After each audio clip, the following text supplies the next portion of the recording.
गाजरचा हलवा करण्यासाठी या ठिकाणी आपण 1 किलो गाजर घेतलेली आहे. ते स्वच्छ धुवून पुसून घेतलेली आहे. आता या प्रकारे त्यांचे सगळे सालं काढून घ्यायचे आहे.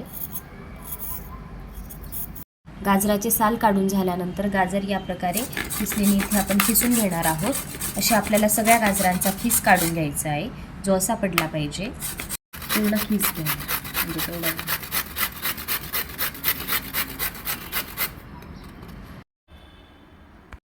सगळे 1 किलोचे गाजर आपण इथे खिसून घेतलेले आहेत. आता आपण हलवा बनवूया.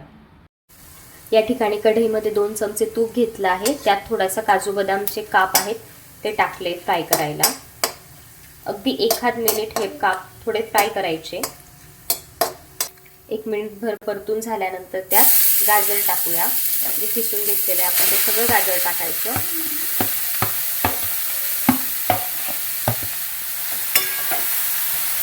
आणि सगळं मिक्स करून घ्यायचं.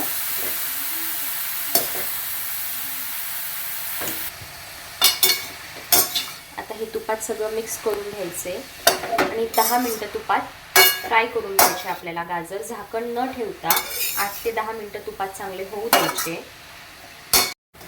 10 मिनिटं झाले आहे तुपात फ्राय करून. आता या ठिकाणी गाजर बऱ्यापैकी सॉफ्ट झाले आहे. आता यात दूध घालूया. किलो गाजरासाठी पाव लिटर दूध.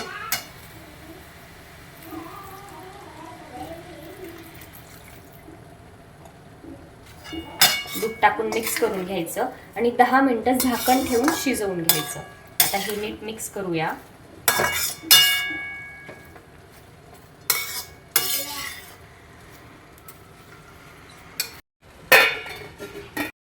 आता 10 मिनिटं होण्यात आली आणि गाजर छान शिजलेले आहेत.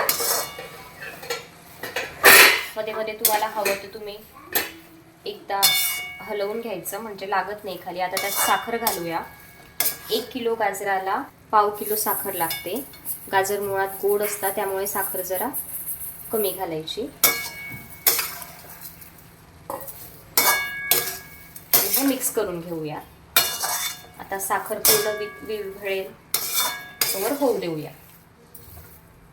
साखर घालून 10 मिनिटं झालेली आहेत आणि आता हलवा हा बऱ्यापैकी झालेला आहे. त्यात आता घालूया चवीपुरती वेलची पूड आणि अजून 1-2 मिनिटं फक्त होऊ देऊया. या ठिकाणी आपला हलवा बनवून रेडी आहे. आता याला सर्व करूया. आणि आपला हलवा बनवून रेडी आहे आणि अशा प्रकारे तुम्ही सर्व करून गरमागरम खाऊ शकता.